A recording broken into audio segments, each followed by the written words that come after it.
اعوذ باللہ من الشیطان الرجیم۔ اللہ کی پناہ مانگتا ہوں میں شیطان مردود سے۔ بسم اللہ الرحمن الرحیم۔ اللہ کے نام سے شروع جو نہایت مہربان رحمت والا ہے۔ الذین یبخلون ویأمرون الناس بالبخل ویکتمون ما آتاهم اللہ من فضلہ۔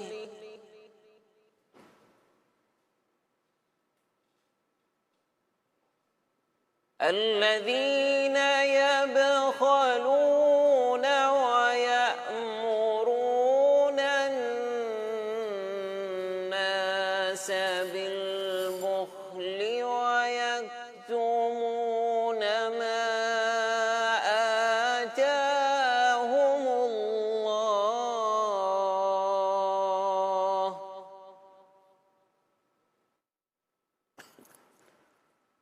ويكتمون ما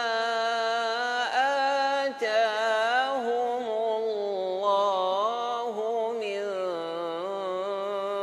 فضله وأعتدنا للكافرين عذابا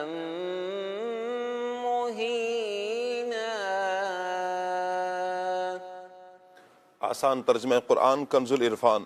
وہ لوگ جو خود بخل کرتے ہیں اور دیگر لوگوں کو بخل کا کہتے ہیں، اور اللہ نے جو انہیں اپنے فضل سے دیا اسے چھپاتے ہیں، ان کے لیے شدید وعید ہے، اور کافروں کے لیے ہم نے ذلت کا عذاب تیار کر رکھا ہے۔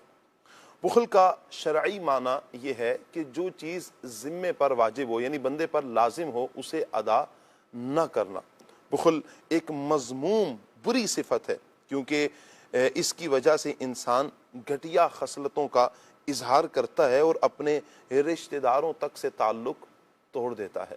رسول اکرم صلی اللہ تعالیٰ علیہ وآلہ وسلم نے فرمایا، بخل سے بچو کیونکہ اس نے تم سے پہلے لوگوں کو تباہ و برباد کر دیا تھا۔ بخل نے انہیں قطع رحمی پر آمادہ کیا تو انہوں نے قطع رحمی شروع کر دی، اور اس نے ان کو گناہوں پر ابھارا تو وہ گناہوں کا ارتکاب کرنے لگے۔ یہودی لوگ انصار صحابہ کرام کو بطور نصیحت کہتے تھے کہ تم مہاجر صحابہ کرام رضی اللہ تعالی عنہم پر اپنے مال خرچ نہ کرو، ہمیں ڈر ہے کہ کہیں تم فقیر اور محتاج نہ ہو جاؤ۔ ان کے بارے میں فرمایا، وہ لوگ جو خود بخل کرتے ہیں اور دوسروں کو بخل کا حکم دیتے ہیں۔ بخل میں علم کا بخل بھی شامل ہے کہ یہودی علماء نبی کریم صلی اللہ علیہ وآلہ وسلم کی تورات میں بیان کردہ عظمت و شان بیان کرنے میں بخل کیا کرتے تھے۔ اسے موجودہ زمانے کے ان لوگوں کو بھی عبرت حاصل کرنی چاہیے جو رسول اکرم صلی اللہ تعالیٰ علیہ وآلہ وسلم کے اوصاف حمیدہ خود بھی بیان نہیں کرتے، اور بیان کرنے والوں کو بھی طرح طرح کے ہیلے بہانوں سے روکنے کی کوشش کرتے ہیں۔ میرے آقا اعلیٰ حضرت امام علیہ سنت فرماتے ہیں، ذکر روکے فضل کاٹے نقص کا جو یہاں رہے، پھر کہے مردک کے ہوں امت رسول اللہ کی۔ اللہ تعالی ہمیں کریم آقا صلی اللہ علیہ وآلہ وسلم کا ذکر کرتے رہنے کی توفیق عطا فرمائے۔ مزید فرمایا، وَيَكْتُمُونَ مَا آتَاهُمُ اللَّهُ مِن فَضْلِهِ، اور اللہ نے جو انہیں اپنے فضل سے دیا ہے اسے چھپاتے ہیں۔ اللہ تعالیٰ جو نعمت عطا فرمائے اسے اچھی نیت کے ساتھ موقع محل کی مناسبت سے حکمت کو سامنے رکھتے ہوئے ظاہر کرنا چاہیے۔ ایک صاحب پراگندہ حال اور ناپسندیدہ حیت میں نبی کریم صلی اللہ علیہ وآلہ وسلم کی بارگاہ میں حاضر ہوئے۔ میرے آقا صلی اللہ علیہ وسلم نے فرمایا، کیا تیرے پاس مال نہیں؟ عرض کی، یا رسول اللہ صلی اللہ علیہ وسلم، مجھے اللہ پاک نے ہر طرح کا مال عطا فرمایا۔ میرے آقا صلی اللہ علیہ وآلہ وسلم نے ارشاد فرمایا، اللہ تعالی بندے کو جب کوئی نعمت عطا فرمائے تو اس کا اثر بندے پر دیکھنا پسند فرماتا ہے۔ یہاں ایک بات بھی پتہ چلتی ہے کہ اللہ پاک کی نعمت کا اظہار اخلاص کے ساتھ ہو تو یہ بھی شکر ہے، اور اس کے لیے آدمی کو اپنی حیثیت کے لائق جائز لباسوں میں بہتر پہننا یہ مستحب ہے۔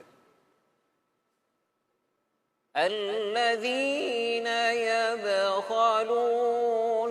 ويأمرون الناس بالبخل ويكتمون ما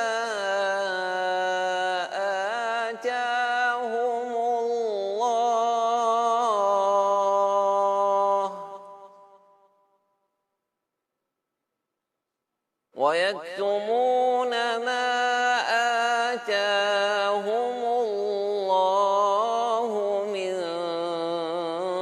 فضله وأعتدنا للكافرين عذابا مهينا۔ صدق اللہ العظیم۔ جزاک اللہ۔ اللہ پاک نور قرآن سے ہم سب کے سینوں کو منور فرمائے اور قرآن و سنت کے مطابق اللہ پاک ہمیں اپنی زندگی بسر کرنے کی توفیق عطا فرمائے۔